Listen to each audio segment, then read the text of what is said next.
आत्मा की धारा, अमर प्रेम धारा।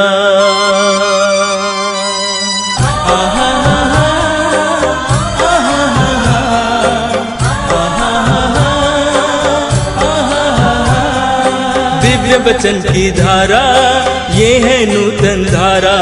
शांति की ये धारा, ये है नूतन धारा। बंधन तोड़े, रोग मिटाए, दिल को दिल से मिलाए, नूतन धारा। जय यीशु।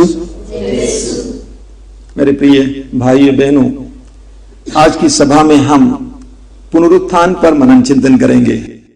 यूहन्ना के सुसमाचार के अध्याय 11 वाक्य 35 में प्रभु कहता है, पुनरुत्थान और जीवन मैं हूं, जो मुझ में विश्वास करता है वो मरने पर भी जीवित रहेगा, और जो मुझ पर विश्वास करते हुए जीता है वो कभी नहीं मरेगा। अपना दाहिना हाथ ऊपर उठाइए और इस वचन को दोहराइए। प्रभु यीशु कहता है, पुनरुत्थान और जीवन मैं हूं, जो मुझ पर विश्वास करता है वो मरने पर भी जीवित रहेगा, और जो मुझ में विश्वास करते हुए जीता है वह कभी नहीं मरेगा। Hallelujah, hallelujah, hallelujah, hallelujah, hallelujah.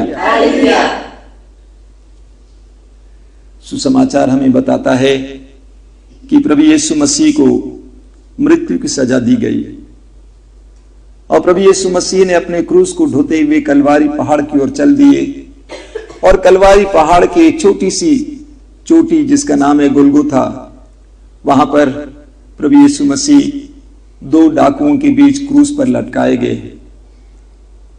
क्रूस पर लटकाए गए प्रभु यीशु तड़प तड़प कर मर गए, और उनके शिष्यों ने आकर शाम होने से पहले उनकी लाश को उठाई और एक कब्र में रख दिए। प्रभु यीशु के विरोधियों ने उस कब्र पर पत्थर रखा और उस पर मोहर लगवा दी, यह कहकर कि इसने पहले कहा था कि तीसरे दिन वो पुनर्जीवित होगा, न जाने कब इसके शिष्य आकर इसकी लाश को ले चले। और इसलिए उनकी कब्र के सामने एक पत्थर लगाई गई और उस पर मोहर लगा दी गई। प्रभु के विरोधियों ने सोचा सारी कहानी का अंत वहां हुआ, लेकिन हम जानते हैं, जैसा कि प्रेरितों के कार्यकलाप के अध्याय 2 वाक्य 24 में हम पढ़ते हैं, संत पेतरुस कहता है यह संभव नहीं था कि प्रभु यीशु मृत्यु के वश में रहे। तीसरे दिन महिमा के साथ प्रभु यीशु पुनर्जीवित हुए। प्रभु यीशु के शिष्यों के अंदर भी डर था, और इसलिए वे लोग भी ये सोचे कि सारी कहानी खत्म हो गई, और वे लोग जाकर एक कमरे में अपने आप को बंद किए। अपने अपने में ग्लानि महसूस कर रहे थे, अपने किए हुए कार्यों पर ग्लानि महसूस कर रहे थे। कोई ये सोच रहा था कि हमने प्रभु को छोड़ दिए, कोई ये सोच रहा था कि हमने प्रभु का तिरस्कार किया। सबके अंदर उदासी छाई हुई थी, सभी पड़े हुए थे एक बंद कमरे में, मानो वे मरे हुए हों। सुसमाचार हमें बताता है, यूहन्ना का सुसमाचार अध्याय 20, उनके बंद कमरे में पुनर्जीवित यीशु प्रवेश करता है। उनके बंद कमरे में पुनर्जीवित यीशु प्रवेश करता है, और पुनर्जीवित यीशु का सामर्थ्य उस कमरे में भर जाता है। उनका प्रकाश उस कमरे में भर जाता है, उनका जीवन उस कमरे में भर जाता है।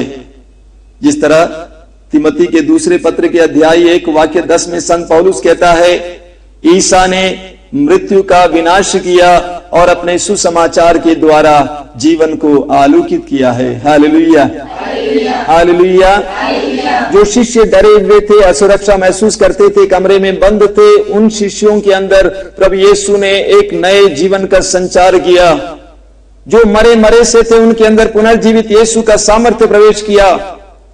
जिनके अंदर ग्लानि थी, सारी ग्लानि को हटाकर प्रभु यीशु ने पुनरुत्थान के उस आनंद से भर दिया, और वे सभी जिंदे हो गए, खड़े हो गए। जैसा कि एक पौधा हो जिसको पानी ना मिलता हो और अचानक उसको पानी मिल जाए, धीरे धीरे उसके अंदर जीवन आ जाता है। Hallelujah, hallelujah, hallelujah. हम सुसमाचार में पढ़ते हैं कि प्रभु यीशु के प्रिय नारी शिष्याओं में से एक थी मरियम मगदलेना, और मरियम मगदलेना कुछ नारियों के साथ प्रभु यीशु के कब्र की ओर जाती है। प्रातः का समय था, आपस में सोच रहे थे कि हमारे लिए कौन उनकी कब्र को खोल देगा ताकि हम जाकर उनके लाश पर इत्र लगाएं। और वे ऐसा सोचते हुए कब्र के पास जा रहे थे। सुसमाचार हमें बताता है कि जब वे वहां पहुंच गए, कब्र खुली हुई थी और वहां पे प्रभु यीशु की लाश नहीं थी। मरियम दौड़ के आई, पेतरुस और यूहन्ना को बुला लाए। उन्होंने भी देखा कि कब्र खुली है, प्रभु की लाश नहीं है, और वो मरियम वहीं खड़ी रहती है और वो वहां खड़ी होकर रोने लगती है। दो स्वर्गदूतों ने पूछा, नारी तुम क्यों रो रही हो? उसने कहा कि क्योंकि वे मेरे गुरु की लाश को ले गए हैं, प्रभु को ले गए हैं, मैं नहीं जानती कि वे कहां हैं। बाद में प्रभु यीशु स्वयं उससे पूछते हैं, मरियम नारी तुम क्यों रोती हो? और वही बात वो जवाब दे देती है। अंत में प्रभु उसको नाम लेकर पुकारते हैं और मरियम प्रभु यीशु को पहचान लेती है। पुनर्जीवित यीशु का सामर्थ्य और आनंद उसके अंदर प्रवेश कर जाता है। हम लूकस के सुसमाचार के अध्याय 24 में पढ़ते हैं कि प्रभु यीशु के दो शिष्य यरूशलेम नगर से एमाउस नामक एक गांव की ओर जा रहे थे। सुसमाचार बताता है कि एमाउस यरूशलेम नगर से करीब 4 कोस की दूरी पे था और रास्ते पे वे प्रभु यीशु के दुख भोग के बारे में चर्चा करते हुए अपने में बहुत ज्यादा दुख महसूस कर रहे थे। सुसमाचार बताता है कि प्रभु यीशु उनके साथ हो लिए और पूछा कि तुम क्या चर्चा कर रहे हो? उन्होंने कहा कि आप ही ऐसे व्यक्ति हैं जो नहीं जानता है कि यरूशलेम में इन दिनों क्या बीता है। प्रभु यीशु वहां पर उनको दुख भोग के बारे में समझाते हैं और उनको बताते हैं कि रे निर्बुद्धियों, क्या यह आवश्यक नहीं था कि मसीह दुख भोगे और महिमा में प्रवेश करें? आगे जब बढ़ते हैं, एमाउस गांव पहुंच जाते हैं तो प्रभु यीशु आगे निकलने को लगते हैं और शिष्य कहते हैं कि गुरुवर आप हमारे यहां ठहर जाइए क्योंकि रात हो रही है, शाम हो रही है, हमारे साथ ठहर जाइए। प्रभु यीशु उनके साथ हो लेते हैं और भोजन पर बैठते हैं, रोटी तोड़ते हैं। आशीष देने के बाद हम सुसमाचार में पढ़ते हैं कि शिष्यों की आंखें खुल जाती हैं और यीशु को पहचान जाते हैं। अब आगे सुसमाचार में देखिएगा कि हम पढ़ते हैं प्रभु यीशु उसी समय ओझल हो गए और वे शिष्य उसी समय उठ खड़े हो गए और उसी समय उसी रात में जो डरे हुए थे उनका डर भाग गया और वे यरूशलेम नगर की ओर चल पड़ते हैं। यह कहने के लिए कि हमने पुनर्जीवित यीशु को देखा है। जब वे आ जाते हैं यरूशलेम तो उन्होंने देखा कि अन्य शिष्य यह कह रहे थे कि प्रभु यीशु जीवित है और उन्होंने सीमोन को दर्शन दिया है। Hallelujah, hallelujah, hallelujah, hallelujah. तो इस तरह हम देखते हैं कि सुसमाचार में पढ़ते हैं कि करीब 40 दिन तक प्रभु यीशु अपने शिष्यों के साथ रहे और उनको बार बार विविध रूपों में, बराबर अलग अलग रूपों में दर्शन देते हुए इस बात का अनुभव करा रहे थे कि देखो मैं मर गया था लेकिन अभी जी गया हूं। Hallelujah, hallelujah, hallelujah. अपने पुनरुत्थान के बाद शिष्यों को दर्शन देते हुए प्रभु यीशु शिष्यों को इस बात का अनुभव करा रहे थे कि मैं मर गया था लेकिन देखो मैं अनंत काल तक जीवित रहूंगा और मृत्यु और अधोलोक की सारी कुंजियां मेरे पास हैं। अपना दाहिना हाथ उठाइए, समय इस वचन को दोहराइए। प्रभु यीशु कहता है मैं मर गया था, देखो मैं अनंत काल तक जीवित रहूंगा। Hallelujah, hallelujah, hallelujah.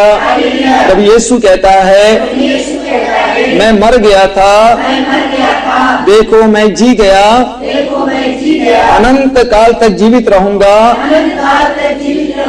मृत्यु और अधोलोक की कुंजियां मेरे पास है।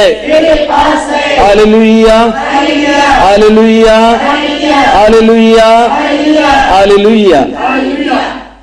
तो इस प्रकार करीब 40 दिन प्रभु यीशु अपने शिष्यों को बार बार दर्शन देते हुए इस बात का अनुभव कराया कि प्रभु यीशु